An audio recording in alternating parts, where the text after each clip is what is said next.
Bismillahirrahmanirrahim. Assalamualaikum warahmatullahi wabarakatuh.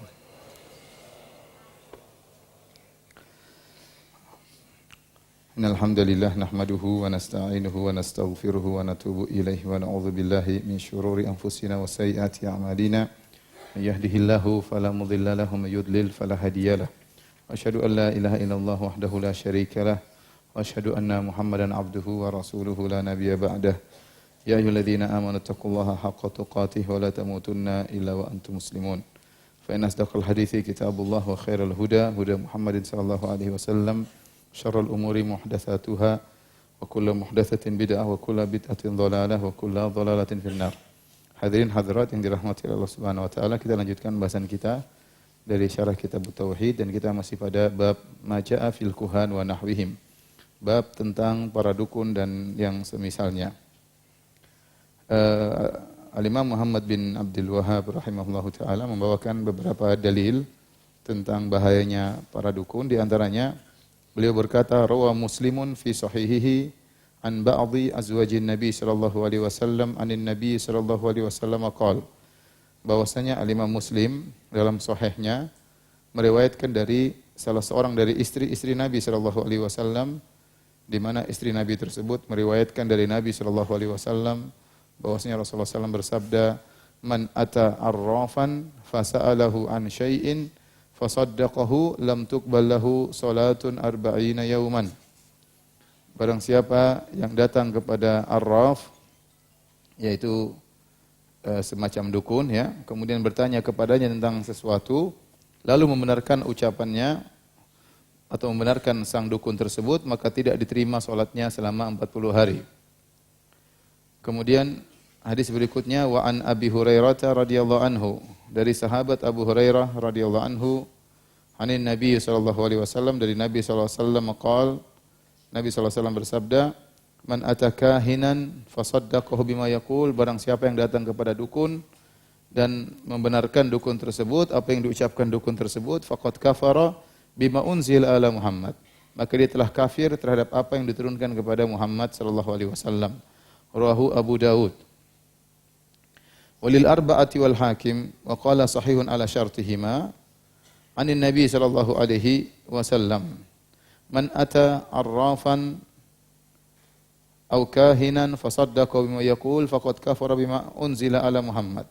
Barang siapa yang datang kepada dukun atau arraf, arraf itu orang yang mengaku mengetahui barang hilang misalnya, nanti akan kita jelaskan, kemudian membenarkan apa yang diucapkannya, maka dia telah kafir kepada yang diturunkan kepada Nabi sallallahu alaihi wasallam. Wali Abi Ya'la bisnadin jayyid an Ibnu Mas'ud mithluhu mauqufan, dan juga semakna dengan ini hadis yang mauquf diriwayatkan dari Ibnu Mas'ud radhiyallahu taala anhu. Hadis-hadis ini semua menjelaskan tentang bahayanya pergi ke para dukun, dan Nabi sallallahu alaihi wasallam sudah mengingatkan sejak dahulu tentang bahaya pergi ke dukun. Para ulama menjelaskan bahwasanya pergi ke dukun, ya, pergi ke dukun ada beberapa model ya.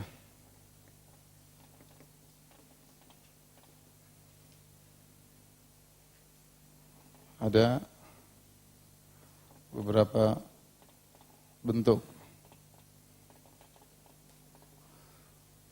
Yang pertama, menemui dukun untuk bertanya-tanya. Yang kedua, menemui dukun untuk membenarkannya.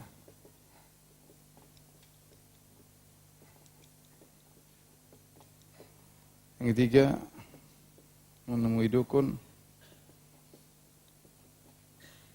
untuk mengujinya atau untuk mengingkarinya.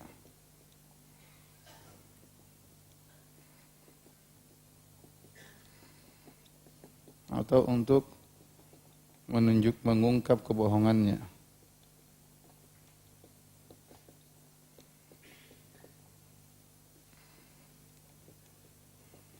Nah, kalau untuk yang ketiga menemui dukun untuk mengujinya atau untuk mengingkarinya atau kebohongannya, maka ini bagus ya, bahkan mungkin dituntut ya. Mungkin ini bahkan ini dituntut ya. Dituntut dalam syariat. Ya. Kalau ketahuan tinggal dibawa ke ke tukang jagal kata. Dan ini dilakukan oleh Nabi SAW. Waktu Nabi SAW mendengar tentang Ibnu Sayyad. Ibnu Sayyad adalah seorang yang diduga dia adalah Dajjal. Ya. Karena dia hebat, dia bisa sakti, dia bisa meramal. Ya. Maka Ibnu Sayyad didatangi oleh Nabi SAW. Maka Nabi kemudian mengetes dia. Ya. Nabi mengatakan, coba sebutkan apa yang aku sembunyikan dalam hatiku. Ya, waktu itu Nabi sedang baca surat Ad-Dukhan. Maka Ibnu Sayyid mengatakan duh ya, hampir tinggal khan gitu kan.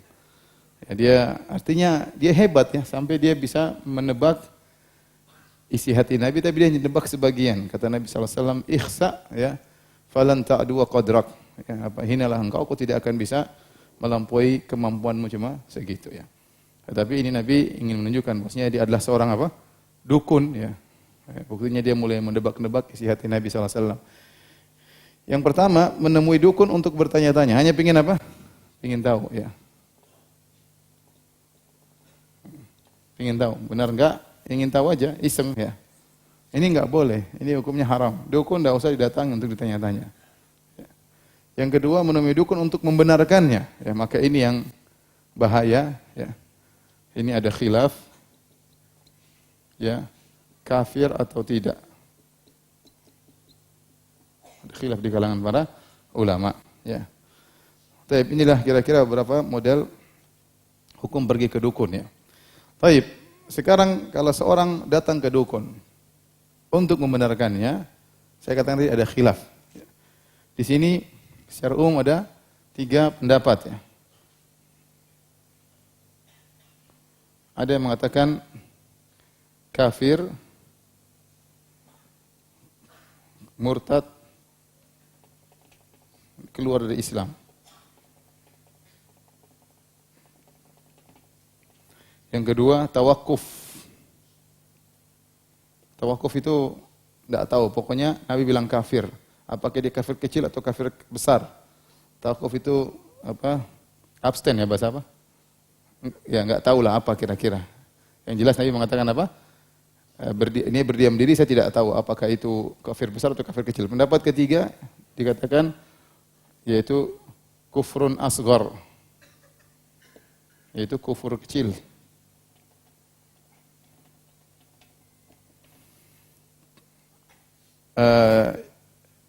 Yang di sini tidak tahu apakah yang penting dia kafir. Yang penting kafir, terlepas apakah kafir kecil atau besar. Pokoknya kita hanya menyampaikan berdasarkan hadis. Nabi mengatakan barang siapa yang datang ke dukun membenarkannya, maka kafir kepada Al-Quran dan Sunnah. Paham?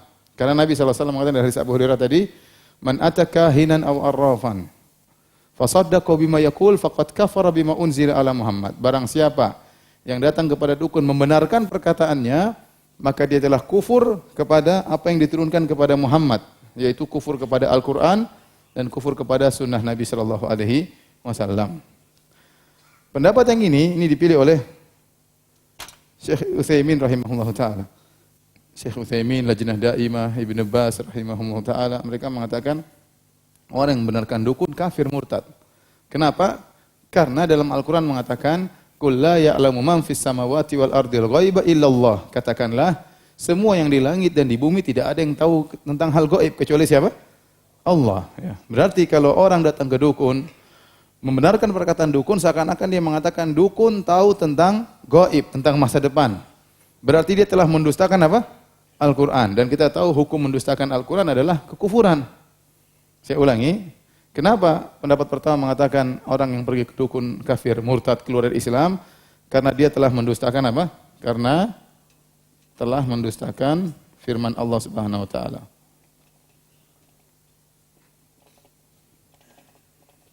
Karena Allah mengatakan yang tahu tentang hal gaib cuma siapa? Allah. Qul la ya'lamu man fis samawati wal ardil ghaiba illa Allah.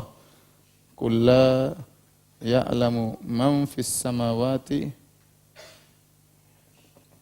wal ardi illa Allah.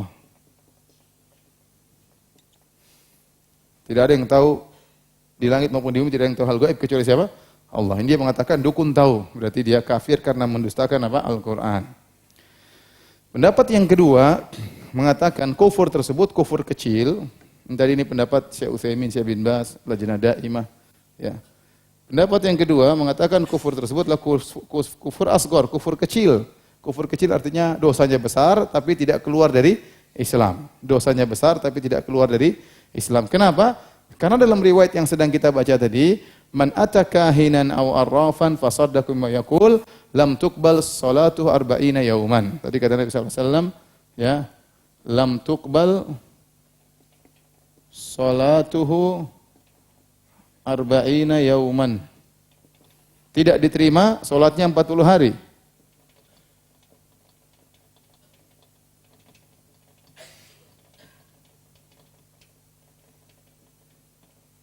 Hadis yang tadi kita baca di awal.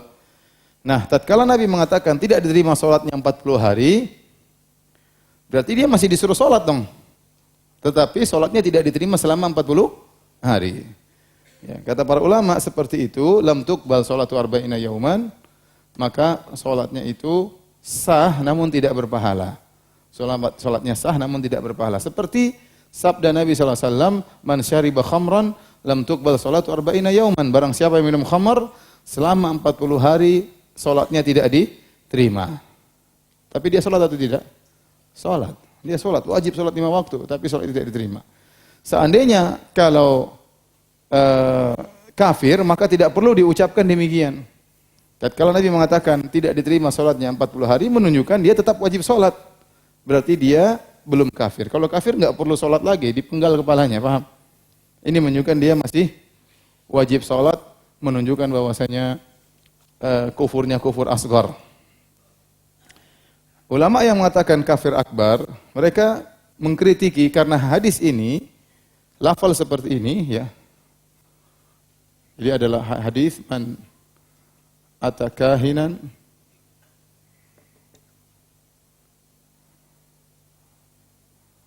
fasa'alahu an syai'in fasaddaqa bima yaqul lam tuqbal salatuhu arba'ina yauman. Kata Nabi sallallahu alaihi wasallam, barang siapa yang datang kepada dukun, bertanya kepada dukun tersebut tentang sesuatu lalu dia benarkan, fasaddaqa bima yaqul, fasaddaqahu.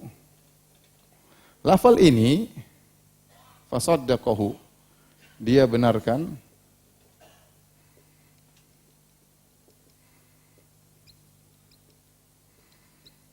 dukun itu datang dalam riwayat Ahmad,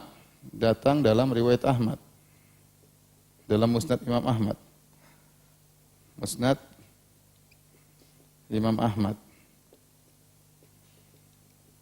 Adapun dalam Sahih Muslim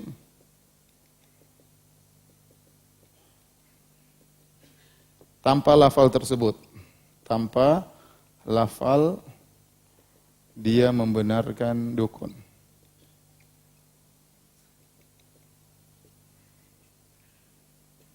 Sehingga para ulama yang berpendapat bahwasanya orang benarkan dukun murtad, kata mereka, hadis ini barang siapa yang datang kepada dukun bertanya tentang sesuatu tanpa lafal membenarkannya, maka tidak terima salatnya 40 hari. Mereka bawakan kepada ini.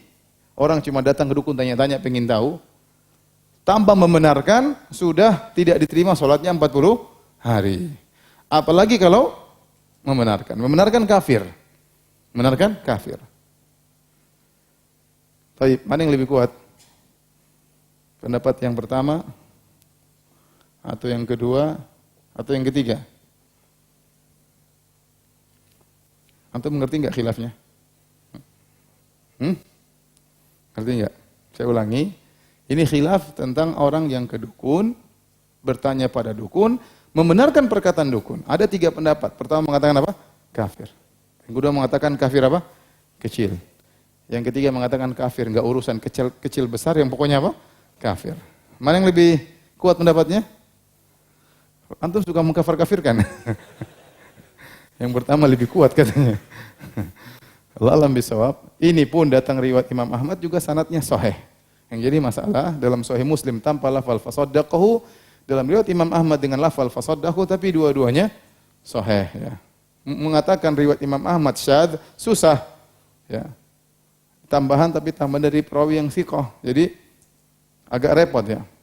Oleh karenanya Syekh Shalih Al-Syekh memilih pendapat yang kedua, bahwasanya datang kepada dukun membenarkan perkataan dukun itu tidak sampai murtad tapi cuma kafir kecil ya.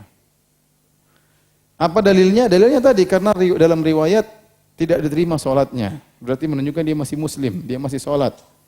Yang kedua kata beliau Syekh Shalih Al-Syekh hafizahullah taala, beliau mengatakan bahwasanya orang yang pergi ke dukun membenarkan perkataan dukun, dia punya syubhat. Syubhat tersebut dia menyangka bahwasanya dukun ini tahu tentang masa depan karena ada yang kasih tahu, yaitu setan yang kasih apa? Tahu. Tatkala Allah menyampaikan berita gaib kepada malaikat sebagaimana yang kita bicarakan pada pertemuan lalu. Kemudian malaikat membicarakan berita gaib tersebut didengar oleh siapa? Setan. Nah, hal itu sudah tidak gaib lagi bagi setan karena setan sudah mendengar dari apa? Malaikat. Yang tadinya gaib sudah tidak gaib lagi bagi malaikat dan tidak gaib lagi bagi apa? Setan karena setan mendengar. Sudah tidak gaib lagi karena setan, malaikat tahu dan setan pun tahu. Kemudian setan lapor kepada dukun. Nah, orang yang membenarkan dukun tersebut, dia tidak dikatakan membenarkan perkara gaib. Tetapi dia menyangka dukun tahu masa depan karena dukun diberitahu oleh apa? Setan. Repot ya. Lebih enak yang ini, kafir selesai. Tetapi ini cuma taklil, yaitu mereka berusaha memperkuat pendapat mereka bahwasanya kufur di situ bukan kufur akbar tapi kufur asghar. Tapi memang hati saya lebih condong pada pendapat ini, bahwasanya dia telah kufur karena dia meyakini ada orang yang tahu ilmu gaib selain siapa? Allah. Ya. Dan tidak semua orang pergi ke dukun meyakini dukun ini tahu ilmu gaib karena ada jin yang kasih tahu. Tidak semua orang demikian. Ada yang menyangka memang dukun ini hebat, dia tahu ilmu gaib secara langsung. Paham? Apalagi yang meramal pakai jari-jari, yang meramal pakai apa? Ya, itu semua enggak ada bicara-bicara setan. Dia enggak bilang, saya punya teman setan kasih tahu saya. Enggak ada. Dia cuma bilang, saya tahu. Saya tahu. Menunjukkan tidak ada kaitannya keyakinan ini dari setan atau tidak. Sehingga pendapat yang dipilih oleh Syekh Utsaimin, Syekh bin Baz, Lajnah Daimah lebih kuat bahwasanya orang ke dukun, kalau membenarkan perkataan dukun maka dia telah keluar dari Islam. Ini menunjukkan bahayanya pergi ke dukun. Nah, kalau orang yang pergi ke dukun saja bisa kafir, apalagi pak dukunnya. Paham? Apakah Anda masih ragu akan kekufurannya? Yang datang ke dia saja bisa kafir, apalagi pak dukunnya. Paham? Baik.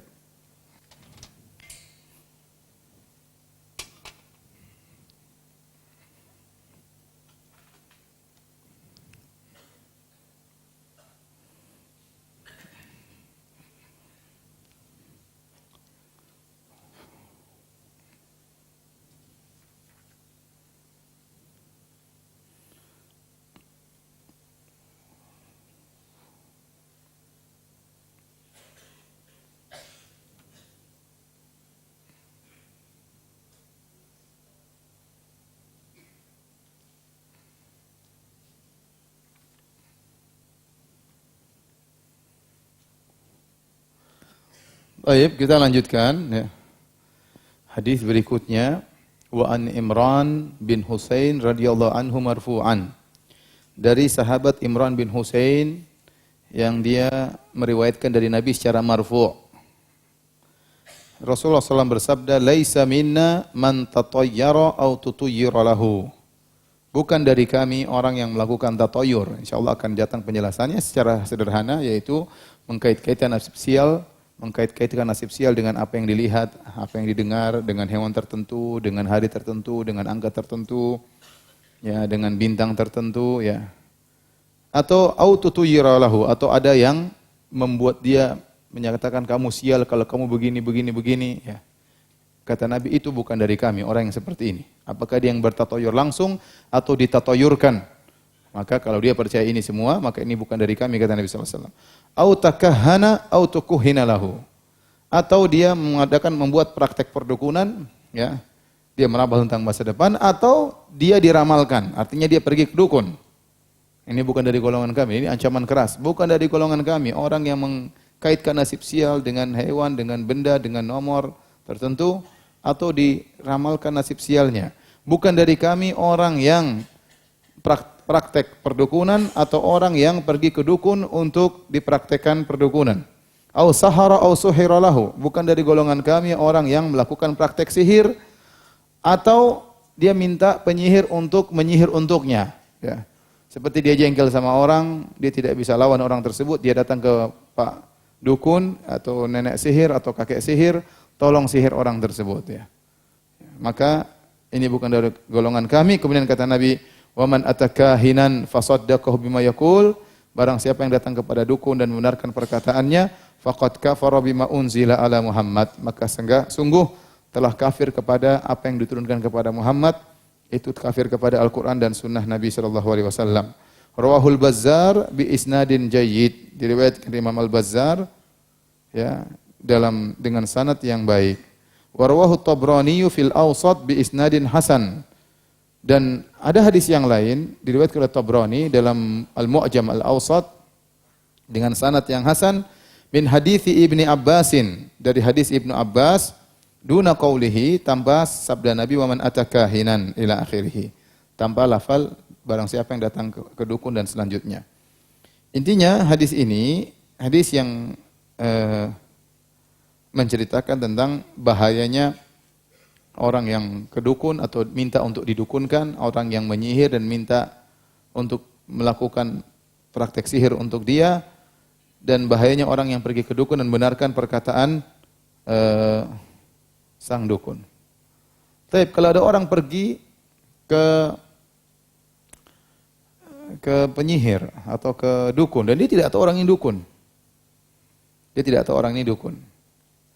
Kemudian dia mungkin bertanya-tanya tentang sesuatu, dukun tersebut mengabarkan. Bagaimana hukum orang yang dia tidak tahu bahwa yang didatangi ini adalah dukun? Bagaimana hukum orang tersebut? Kita katakan dia dapat uzur karena dia tidak tahu orang ini apa? Dukun. Tapi kalau dia sudah tahu orang ini adalah dukun, maka jangan coba-coba ke orang tersebut. Kalau tidak tahu, ya apa lagi? Dapat uzur, dia pergi ingin berobat, ternyata tukang obatnya dukun, repot. Dia ingin pergi bertanya-tanya, cari pendapat, ternyata yang beri pendapat adalah dukun. Ya, kalau dia tahu orang yang dukun, dia harus tinggalkan. Tidak boleh kemudian dia berlanjut bersama dukun tersebut. Jadi hadis ini dijadikan dalil bahwasanya orang yang menyihir sama hukumnya dengan orang yang minta untuk disihirkan. Orang yang pergi ke dukun sama hukumnya dengan orang yang minta untuk didukunkan, sama-sama kafir. Ya, bukan cuma penyihir yang kafir, yang datang ke tukang sihir untuk minta disihirkan juga kafir. Bukan cuma dukun yang kafir, yang datang kepada dukun untuk minta didukunkan juga kafir. Kenapa kata para ulama? Karena dia telah ridha dengan kekufuran. Dia telah ridha dengan apa?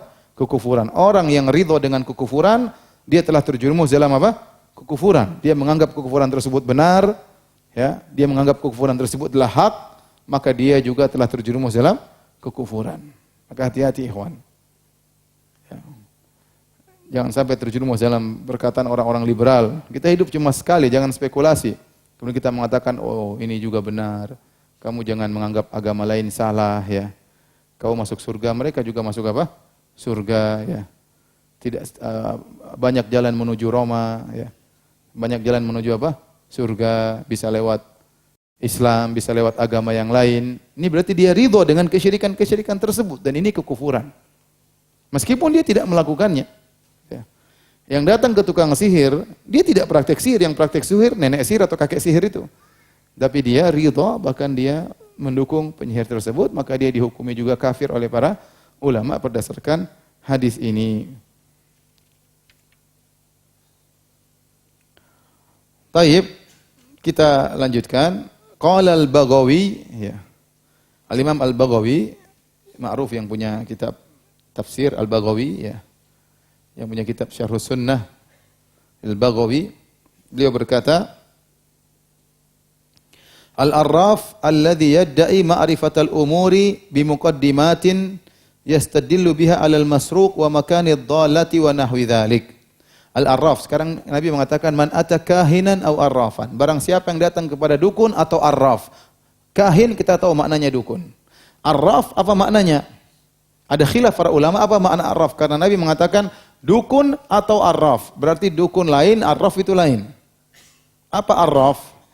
Nah, menurut Al-Baghawi, Al-Arraf yang diingatkan oleh Nabi datang ke Arraf bisa kafir, yaitu seorang yang mengaku mengetahui perkara-perkara dengan mukaddimat, dengan misalnya dia tanya nama, dia tanya apa, mungkin dia tanya sesuatu, nama bapakmu siapa, dengan semua data-data ini dia olah, dia mengetahui tentang banyak perkara. Dia tahu, oh alal masruq, oh barangmu yang hilang di sana. Ya, atau bendamu yang hilang yang kau cari sedang posisinya di sana dan yang semisalnya. Ini kata Al-Baghawi, itulah yang dimaksud dengan arraf. Misalnya seorang datang kepada orang pintar, paranormal, dia tanya, apa? Aduh Pak, anak saya hilang. Oh tunggu. Anaknya siapa namanya? Kemudian lahir tanggal berapa misalnya. Kemudian tanya sesuatu, kemudian oh dia olah, oh anakmu di sana. Nah, inilah disebut dengan apa? Arraf. Dia tahu di mana barang hilang, dia tahu di mana orang sedang dicari. Inilah yang kalau orang datang kepada dia tanya-tanya maka kafir. Waqila, dan dikatakan huwal kahin. Ada yang mengatakan arraf itulah al-kahin. Tidak ada bedanya antara arraf dengan kahin. Wal kahin huwal ladzi yukhbiru anil mughayyabat fil mustaqbal. Dan al-kahin adalah yang mengabarkan tentang al-mughayyabat, tentang hal-hal yang gaib di masa depan. Wa qila alladhi yukhbiru amma fid dhamir. Ada yang mengatakan al-kahin, dukun adalah yang memberitahukan tentang isi hati manusia. Itu adalah dukun. Seperti tadi Ibnu Sayyad yang berusaha menebak isi hati siapa? Nabi sallallahu alaihi wasallam. Ini pendapat kedua. Pendapat ketiga dipilih oleh Abul Abbas Ibn Taimiyah rahimahullahu taala. Al-Arraf ismun lil kahin wal munajjim wal rammal wa nahwihim mimman yatakallamu fi ma'rifatil umuri bihadhihi turuq. Kata Ibnu Taimiyah rahimahullah taala, Al-Arraf lebih umum daripada Al-Arraf ya sama dengan dukun, ya, mencakup segala bentuk perdukunan yang semua mereka ini berbicara tentang hal-hal yang gaib dengan berbagai macam dalil. Oleh karenanya kata Ibnu Taimiyah termasuk Al-Munajjim, yaitu yang berbicara tentang masa depan berdalil dengan perbintangan, dengan astrologi. Termasuk Ar-Rammal yang berbicara tentang masa depan berdalil dengan garis-garis di tanah. Semua ini termasuk daripada Arraf. Wallahu a'lam bishawab, ya. Ini tadi beberapa pendapat tentang Arraf. Namun yang lebih kuat wallahu a'lam bishawab, Arraf adalah orang-orang yang berbicara tentang barang yang hilang sebagaimana perkataan Al-Baghawi, itu namanya Arraf. Tentang barang hilang, tentang yang terjadi sekarang. Adapun dukun berbicara tentang masa depan. Arraf sebagaimana kata Al-Baghawi yaitu yang mengatakan oh saya tahu barang hilang di mana, oh anakmu yang hilang di mana, inimu yang hilang di mana, itu namanya Arraf. Dia mengaku mengetahui sesuatu yang gaib tapi yang di zaman sekarang, bukan di masa depan. Kalau dukun mengaku mengetahui tentang masa depan. Dua-duanya tidak diperbolehkan untuk didatangi. Baik yang mengaku mengetahui masa depan, baik yang mengaku mengetahui oh barang hilangmu saya tahu di mana. Ini sama. Ini juga mirip-mirip dukun tapi namanya siapa? Arraf, ya. Yang datang kepadanya membenarkan perkataan mereka ini bisa kafir, ya. Oleh karenanya ternyata yang disebut dengan dukun yang semisalnya tidak hanya khusus yang berkaitan dengan masa depan, bahkan yang berkaitan dengan masa sekarang, ngaku mengetahui barang hilang atau yang mengatakan saya tahu isi hatimu, itu semua dilarang untuk didatangi. Karena itu dianggap dukun atau hukumnya seperti dukun. Nah, Arraf ini Hukumnya juga kafir, sebagaimana dukun kafir, arraf juga kafir. Kenapa dia kafir? Karena mengetahui barang hilang, ya, tidak mungkin dia tahu kecuali dia bekerja sama dengan syaitan.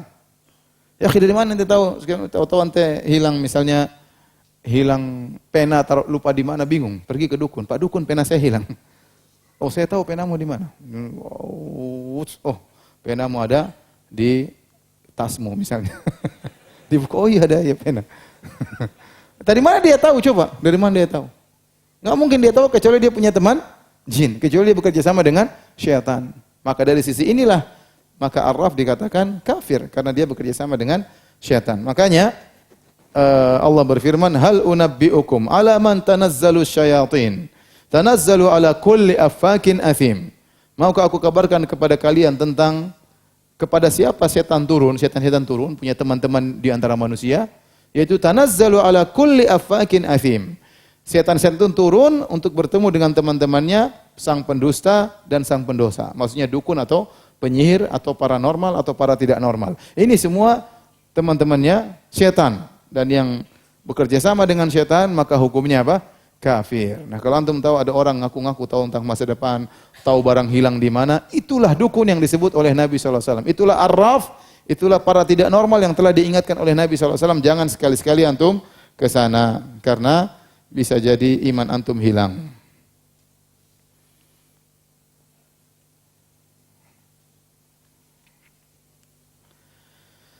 Kemudian waqala Ibnu Abbasin, dan Ibnu Abbas terakhir kata Imam Muhammad bin Wahab rahimahullahu taala, waqala Ibnu Abbasin fi qaumin yaktubuna abajad. Dan Ibnu Abbas berkata tentang orang-orang yang menulis tentang abajad. Sebagaimana sudah kita sebutkan kemarin, ya, huruf-huruf yang setiap huruf mewakili nomor tertentu, ya. Abjad, hawiz, ya, dan seterusnya, ya. Ya. Wa yanzuruna fin nujum, kemudian memandang kepada bintang-bintang. Ini para dukun. Kata Ibnu Abbas, ma ara man fa'ala dzalika lahu indallahi min khalaq. Menurutku orang yang melakukan demikian, yang meramal dengan abjad, yang meramal dengan melihat kepada bintang-bintang, menurutku mereka tidak akan mendapatkan bagian di akhirat dari Allah Subhanahu wa taala. Ini ungkapan bahwasanya Ibnu Abbas mengkafirkan mereka. Ibnu Abbas mengkafirkan apa? Mereka. Berarti para dukun, para arraf, itu paranormal, dikafirkan oleh Ibnu Abbas, dan itu yang benar bahwasanya mereka memang kafir karena mereka mengaku-ngaku mengetahui ilmu gaib, padahal Allah mengatakan tidak ada yang tahu ilmu gaib kecuali Allah Subhanahu wa taala. Sini ada perkataan yang indah dari penulis Fathul Majid, ya.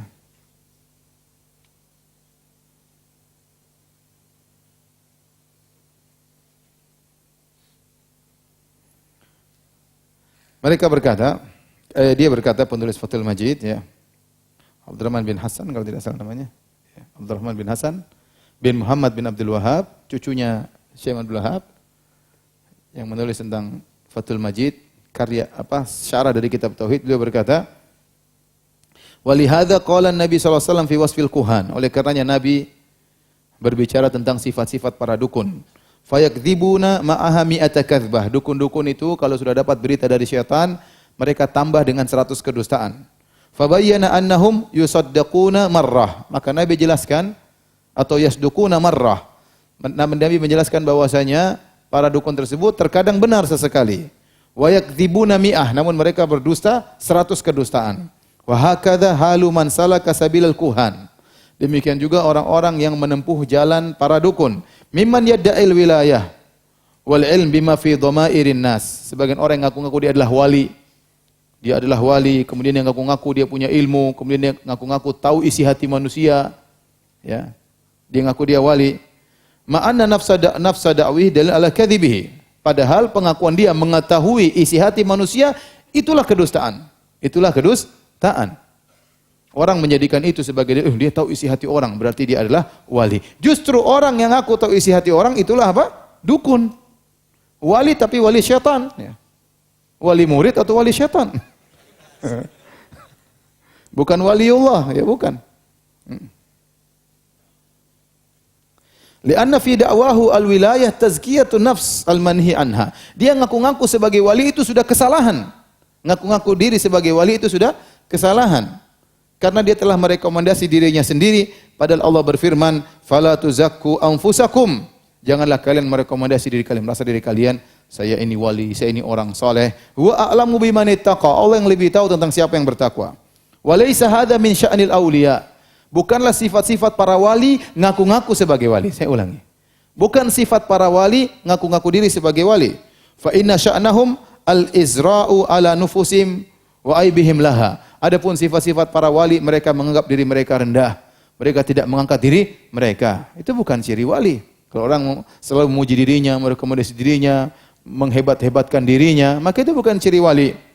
Wa khaufihim min rabbihim. Justru ciri-ciri mereka, mereka takut kepada Allah Subhanahu wa taala.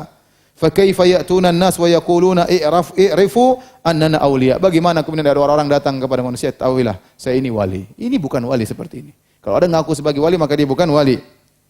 Kemudian dia mengatakan wa anna na'lamul ghaib. Kami tahu ilmu gaib. Atau dia mengatakan kami tahu tentang isi hati manusia. Itu bukan wali. Enggak ada pernah wali-wali Allah seperti itu. Para sahabat enggak ada yang seperti itu. Wa fi dhimni dzalika talabul manzilah fi qulubil khalq. Waqtinasid dunya bihadhil umur. Padahal mereka mengatakan demikian, mereka mencari dunia, ingin dipuja oleh masyarakat, ingin dikultuskan oleh masyarakat, maka dia muji-muji dirinya dan ingin mendapatkan sebagian dunia dari mereka. Kalau masyarakat sudah muji mereka, mudah mengambil dunia dari masyarakat tersebut. Kemudian kata beliau, wa hasbuka bihalis sahabah wat tabi'in wa hum sadatul auliya. Cukuplah kalian dengan bagaimana kondisi para sahabat dan mereka adalah pemuka para wali. Para sahabat adalah pemimpin para wali-wali Allah. Afakana indahum min hadhihi da'wa wa syatahat syai'? Apakah para sahabat pernah seperti ini? Saya ini wali. Saya ini tahu isi hatimu. Saya tahu ilmu gaib. Jangankan sahabat, Nabi yang enggak pernah, apalagi para sahabat ngaku-ngaku tahu ilmu gaib. La wallahi, tidak demi Allah. Bal kana ahaduhum la yamliku nafsahu minal buka idza qara'al Qur'an. Bahkan salah seorang dari mereka, para sahabat, tidak bisa menahan tangis tatkala baca Al-Qur'an. Kasiddiq, seperti Abu Bakar As-Siddiq radhiyallahu anhu. Wa kana Umar yusma'u nashijuhu min wara'is sufuf yabki fi salatihi. Umar waktu dia jadi imam terdengar suara tangisannya. Dia di belakang saf. Kenapa? Karena dia atau terdengar dia tatkala salat terdengar isakannya ya, karena dia menangis dalam salatnya. Wa kana yamurru bil ayah fi wirdihi minal lail fayamradu minha layali ya'udunahu. Terkadang Umar bin Khattab radhiyallahu anhu baca satu ayat, gara-gara ayat tersebut dia sakit berhari-hari. Sampai orang datang menjenguknya gara-gara dia tersentuh dengan satu ayat.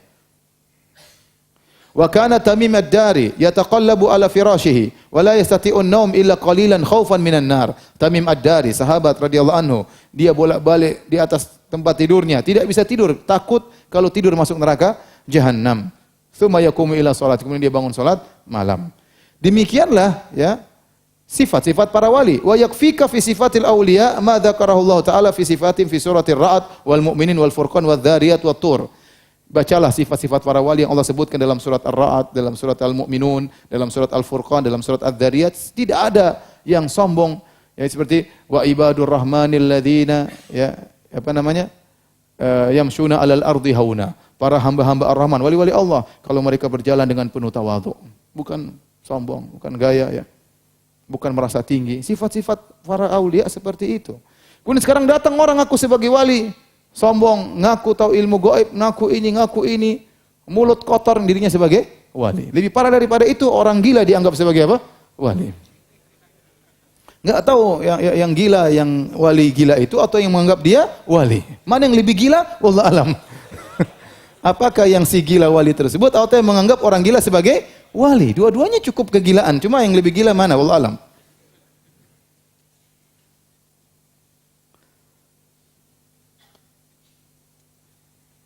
Taib ini sekedar disampaikan oleh beliau. Allah ta'ala alam bisawab. Sampai sini saja kajian kita. Insyaallah kita lanjutkan pada hari Ahad dengan bab berikutnya. Kalau ada yang bertanya saya persilahkan.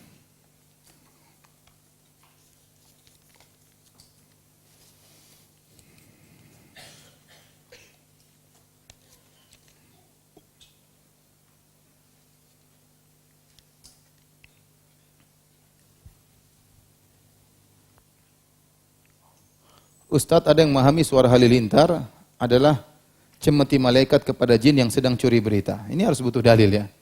Apakah suara guntur itu malaikat yang sedang mencemeti jin yang mencuri berita? Kalau dalil yang datang bahwasanya setan-setan yang mencuri berita tersebut bukan dicemeti oleh malaikat, tapi terkena lemparan bintang. Ya. Ustaz, bagaimana pendapat Ustaz tentang kejadian rame-ramenya penduduk daerah Jawa Timur pindah ke suatu pesantren karena takut akan hari kiamat? Mereka percaya di tempat tersebut mereka akan selamat. Ya akhi, kalau datang hari kiamat tidak ada tempat untuk selamat. Kata Allah, فَإِذَا جَاءَتِ الطَّامَّةُ الْكُبْرَى. Jika tiba malapetaka yang tamah, yaitu meliputi segala sesuatu. Enggak ada yang selamat. Mau ke pesantren enggak selamat, mau ke mana? Kalau hari kiamat ada yang selamat? Enggak ada yang selamat, semua akan mati. Ya. Semua akan mati tatkala hari kiamat. Kalau azan kasih tahu ya. Ustadz, saya dapat ritual dari saudara untuk penolakan santet. Ritual itu baca syahadat 7 kali, salawat 7 kali, al-fatihah 7 kali. Bolehkah ritual ini diamalkan? Lebih afdal daripada ini adalah dengan baca Al-Baqarah, ya, menolak syaitan, kemudian zikir pagi petang, banyak zikir. Adapun ini saya nggak tahu dari mana ya. Ya. Taib azan dulu.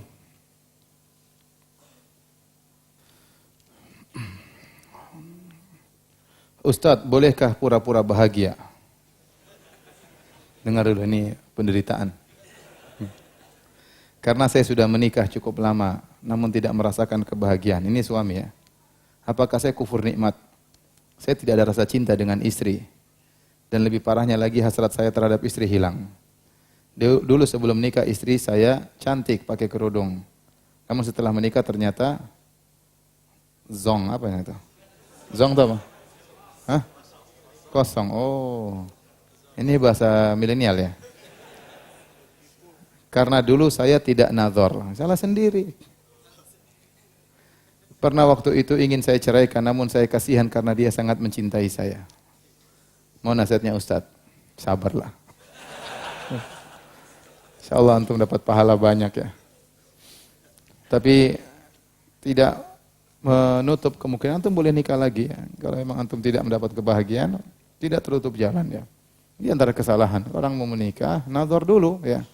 Unzur ila ma yad'u ila nikahiha. Kata Nabi, lihatlah kepada sang wanita yang bisa memotivasimu untuk menikah. Maka di antara sunnah sebelum menikah adalah ta'aruf, adalah nazar ya.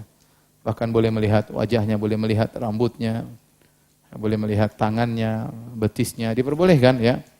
Karena itu biar tidak ada terpedaya atau tertipu ya. Ini yang salah bukan sang wanita ya.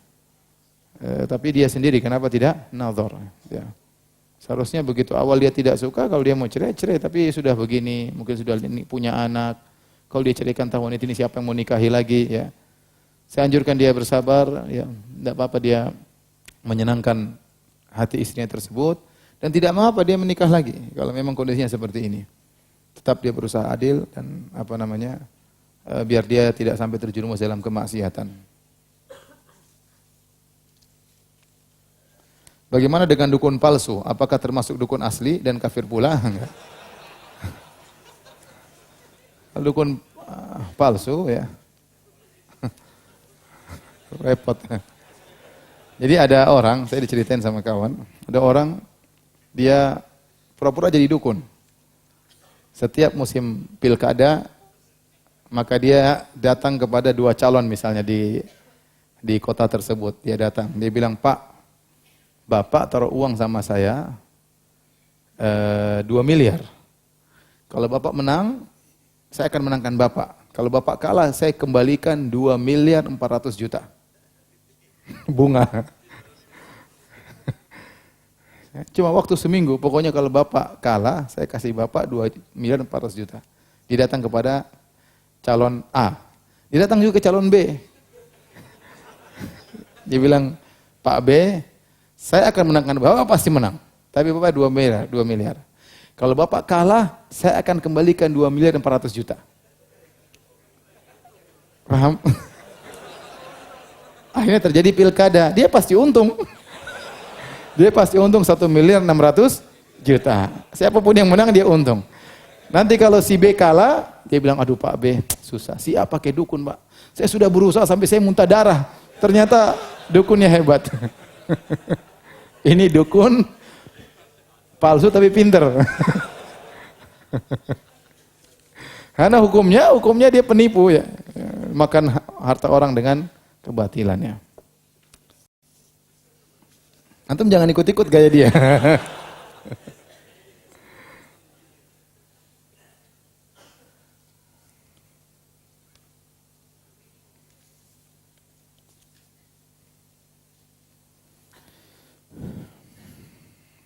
Saya bekerja di perusahaan swasta dan mendapat fasilitas kendaraan mobil. Mobil tersebut boleh dibawa pulang dan boleh dipakai di luar jam kantor.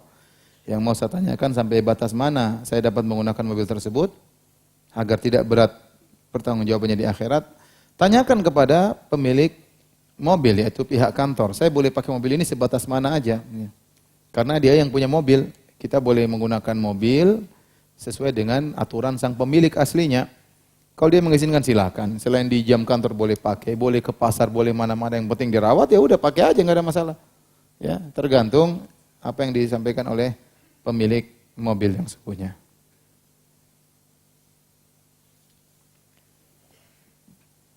Di kampung saya, Cirebon, bagi yang penduduk asli Bangadua, apa ini? Bangodua. Apa itu Bangodua?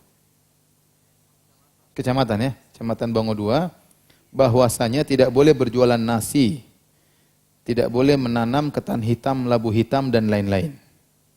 Bagi yang nekat berjualan nasi, maka kehidupan rumah tangganya hancur atau terkena penyakit yang susah disembuhkan karena telah melanggar aturan adat istiadat setempat. Ana jadi bingung mau buka usaha jualan nasi, pasti orang tua ana tidak mengizinkan. Mohon sholatnya Ustadz, apa yang harus ana lakukan? Jualan aja, bismillah ya. Ente udah ngaji, bismillah. Orang tua, Mbak, itu enggak benar, Mbak, itu syirik, itu tatoyur. Ente pasti akan diganggu ya. Ente buka warung siap-siap diganggu, tapi ente berdoa, sholat malam, baca Quran. Sebelum buka ente baca Quran, sebelum buka ente zikir pagi, sebelum tutup ente zikir petang, pokoknya ente banyak doa. Ya. Karena biasanya kalau masyarakat sudah punya keyakinan tersebut, ada yang buka pasti setan ganggu untuk membenarkan keyakinan tersebut. Itu dicari oleh setan agar masyarakat percaya terhadap keyakinan tersebut. Ya, akhirnya di Bekasi banyak orang jualan nasi. Apa keluarganya hancur? Ya, akhi banyak orang jualan warung Padang kaya-kaya, hancur jualan nasi. Ya, dari mana keyakinan seperti ini? Ini adat apa seperti ini? Ya. Ya kecuali kalau semuanya keto tidak makan nasi. Ini orang pada Indonesia kalau tidak makan nasi merasa belum makan ya. Oleh karenanya ini seperti ini adat yang merusak, ya, bukan cuma merusak dunia, merusak akhirat. Dunia dirusak, orang susah cari nasi di kampung tersebut ya. Tidak boleh jualan nasi, ya, repot. Terus mau cari nasi di mana? Masa minta sama orang kampung situ. Yang kedua, merusak akhirat karena ini adalah keyakinan kesyirikan. Ustadz, ana sedang diuji, saudari kandung ana hamil di luar nikah. Apakah ana berdosa kalau lepas tangan untuk membantu proses persalinannya? Yalah, bantu dia. Ya, itu anak itu harus, dia tidak berdosa anak tersebut ya. Adik antum nasihati, ini zina, ini haram hukumnya, dinasihati. Semoga dia bertobat kepada Allah ya. Ya, kasihan anaknya lahir kalau tidak ada yang ngurus ya. Nasihati dia. Ustadz, ana seorang pedagang di pasar, bagaimana caranya mengatasi sihir secara syar'i? Karena ketika saya bertemu dengan pelanggan saya, dia bilang toko saya selalu tutup. Padahal setiap hari saya buka. Nah, itu memang ada sihir model kayak gini ada ya. Ini kayaknya tokonya sudah hancur. Orang lewat hancur tokonya atau tertutup terus. Padahal buka di situ. Coba antum sering mutar murotal di situ, ya. Atau sering baca Quran di situ. Tadi zikir, tidak ada yang bisa menolak kecuali dengan zikir-zikir. Antum jualan apa ya sudah putar murotal, suara antum dengarkan. Mudah-mudahan tokonya kebuka lagi. Berdoa kepada Allah ya, berdoa kepada Allah. Saya punya teman pernah, ini teman sendiri, ikhwan ya. Dia jualan bebek satu kota laris. Akhirnya dia jual ke Jogja. Subhanallah, diganggu terus. Nasi selalu basi, ya. Baru dimasak, rice cooker buka langsung basi. Bayangkan, itu setannya kayak apa itu? Sering, jadi diganggu terus, tahu-tahu pegawainya kemasukan terus diganggu. Akhirnya dia tiap hari ngeruqyah. Akhirnya nasinya nggak basi lagi. Tapi lama-lama dia capek terus, diserang terus sama apa? Jin, subhanallah. Makanya sihir itu kejam ya. Makanya penyihir itu pantas untuk dipenggal, pantas ya. Karena mereka mengganggu, merusak ya.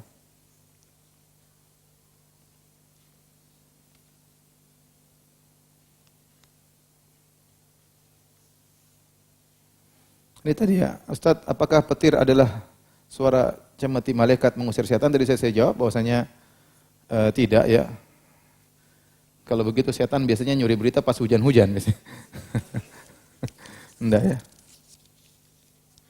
Ustaz, apakah boleh bertawasul kepada Nabi Isa yang ada di langit kedua agar doa-doa kita bisa dikabulkan? Ngapain? Ente kalau ketemu Nabi Isa, ente bilang Nabi Isa alaihissalam tolong doakan saya. Apakah dia dengar perkataan Anda di dunia? Wahai Nabi Isa di langit kedua, saya bertawasul kepadamu. Ini dia enggak tahu ente ngomong apa.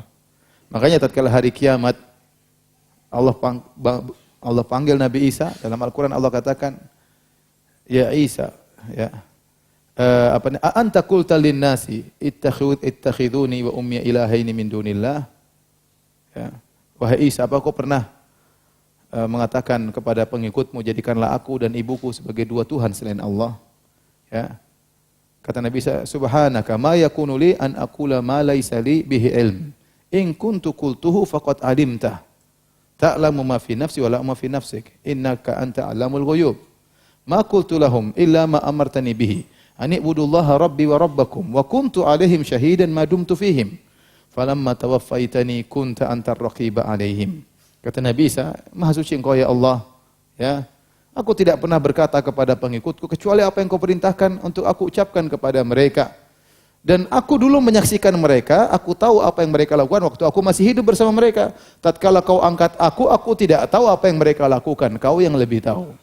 Ya, Nabi Isa tidak tahu apa yang dilakukan umatnya sekarang karena dia diangkat oleh Allah Subhanahu. Meskipun dia masih hidup, dia tidak tahu apa yang terjadi. Makanya dia menyebutkan dalil pada hari kiamat kelak, wa kuntu alaihim syahidan ma dumtu fihim. Saya dulu hadir bersama mereka waktu saya bersama mereka, saya menyaksikan mereka. Falamma tawaffaitani, tatkala Kau angkat aku, kunta antar raqiba alim. Engkau yang mengawasi mereka. Aku tidak bisa mengawasi mereka lagi. Ya. Kalau antum bilang ya Nabi Isa, dia mana mau dengar ya. Meskipun dia masih hidup ya. Dia enggak dengar ya. Dia enggak tahu ya. Jadi kalau antum bisa telepon dia, ya baru. Kalau antum enggak bisa telepon gimana caranya? Sama seorang sekarang misalnya ada orang alim, misalnya Syekh Abdul Muhsin Abbad di Madinah. Kemudian kita di sini, ya Allah, ya Syekh Abdul Muhsin, doakan saya. Enggak mungkin. Antum telepon dia baru antum minta didoakan ya. Tapi kalau dia tidak mendengar maka ini tidak diperbolehkan. Ini syirik, bahaya. Ana seorang mahasiswa, ana kuliah mengambil fakultas psikologi. Kalau dalam ilmu psikologi ada yang menebak karakter muka yang menjurus ke hati. Bagaimana hukumnya bagi psikologi Ustaz? Aduh. Kalau memang raut wajah itu bisa menebak isi hati. Dalam kondisi tertentu orang lagi murung, ya berarti dia ada hatinya lagi sedih. Dia lagi gembira, berarti hatinya lagi apa? Senang. Itu sebenarnya bukan perdukunan sebenarnya, tapi itu namanya isyarat ya. Tapi kalau ini dia katakan apa? Karakter muka menunjukkan isi hati. Waduh, ini repot ini. Ya. Ini khawatirnya termasuk dukun yang melihat apa? Mengetahui isi hati dengan dalil-dalil seperti tadi. Karena emang raut wajah bisa menunjukkan isi hati. Raut wajah kan tidak berubah. Maksudnya karakter wajah kan tidak berubah. Oval, bulat, lonjong ya. Agak kotak misalnya ya. Ini tidak menunjukkan isi hati. Orang yang mukanya bulat bisa jadi suatu hari jahat, bisa jadi suatu hari apa? Baik. Betapa banyak orang yang baik kemudian jadi jahat. Betapa banyak orang yang jahat tahu-tahu sadar menjadi baik. Apakah wajahnya berubah tadinya bulat jadi lonjong? Tidak. Tidak berubah. Terus bagaimana kemudian bisa mengatakan bahwasanya karakter wajah itu menunjukkan isi hati orang? Saya bilang ini aneh, kalau seperti ini jangan diikuti. Yang antum sekedar mengetahui oh ini pendapat psikologi. Nah, apa antum belajar tapi antum jangan meyakini hal tersebut ya. Antum berusaha sesuai dengan syar'i.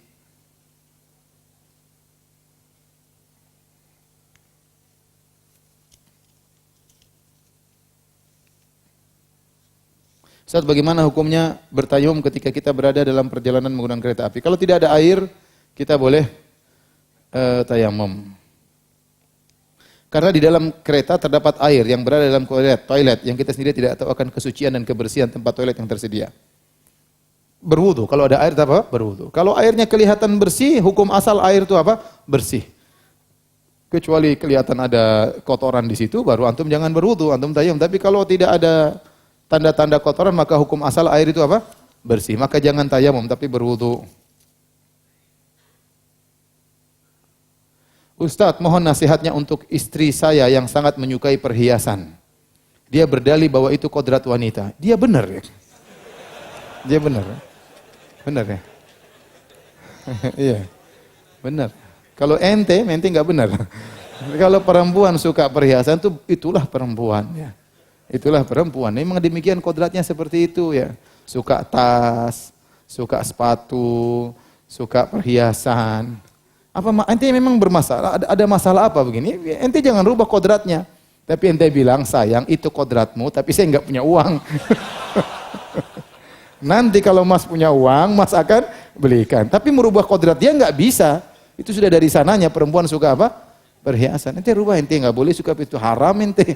Enggak boleh. Sudah dia memang sukanya begitu. Ya, enggak usah dirubah kodratnya.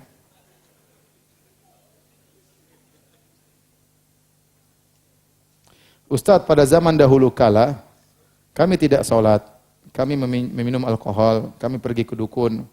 Ketika kami sekarang perbaiki diri, apakah sholat kami tidak diterima selama 40 hari setelah pertama mulai sholat? Kalau antum baru saja bertobat dari minum khamar, maka selama 40 hari tidak diterima. Tetapi tetap sholat, itu hukuman. Hukuman, terima hukuman tersebut ya. Mengurangi dosa-dosa. Tetapi kalau antum sudah tobat sejak lama ini pada zaman dahulu kala ya sudah selesai. Ya, sudah selesai, enggak ada masalah. Tapi demikian saja. Subhanakallah bihamdik asyhadu an la ilaha illa anta astaghfiruka wa atubu ilaik. Assalamualaikum warahmatullahi wabarakatuh.